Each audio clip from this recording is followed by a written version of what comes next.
The US Virgin Islands are a collection of a few dozen islands in the Caribbean that were bought from Denmark in 1917. So why did the US buy them? Hey historians, welcome back to the Wine History. I'm your host, Alexander.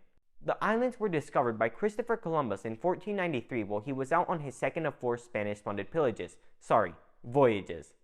He named the archipelago Santa Úrsula y las 11,000 Vírgenes after the legend of Saint Ursula and the 11,000 Virgins.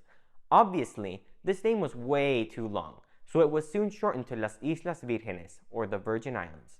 Additionally, he named the three largest islands San Tomás, Santa Cruz, and San Juan, or as they are known today, St. Thomas, St. Croix, and St. John. Like the rest of the Americas, there were natives there, but, like the rest of the Americas, most either succumbed to the diseases the Europeans brought over, were enslaved, or just left. However, the Spanish never actually bothered to colonize the islands, so in 1625, the Dutch, English, and French all arrived on St. Croix. 20 years later, the British kicked the Dutch and French out of the island, and 5 years after that, the Spanish suddenly remembered St. Croix existed and kicked the British out. France then came back and defeated Spain, making St. Croix a French colony. The colony lasted about 50 years, because as soon as it became clear that St. Croix would not be profitable, it was abandoned, but France still retained possession over the island. This may be why St. Croix's name wasn't translated into English like the rest of the islands. During this period, St. Thomas and St. John were mostly uninhabited, but this would soon change. Denmark-Norway wanted to try its hand at colonizing and took over the uncolonized St. Thomas, forming the colony of the Danish West Indies.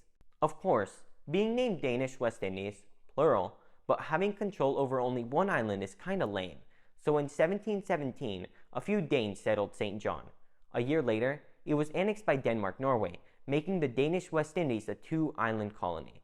In 1733, Denmark-Norway bought St. Croix from France, completing its takeover of the three main islands that currently make up the US Virgin Islands.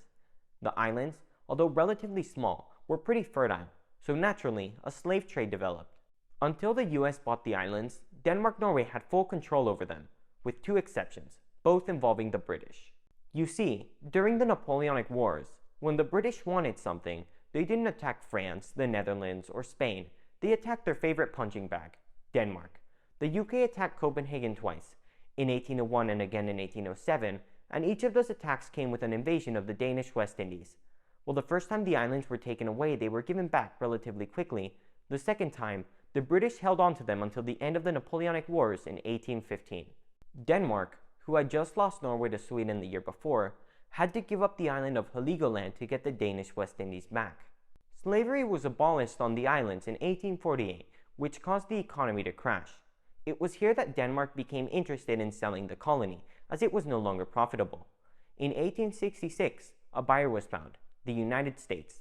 The US wanted the islands for their strategic location, and in 1867, an agreement was reached.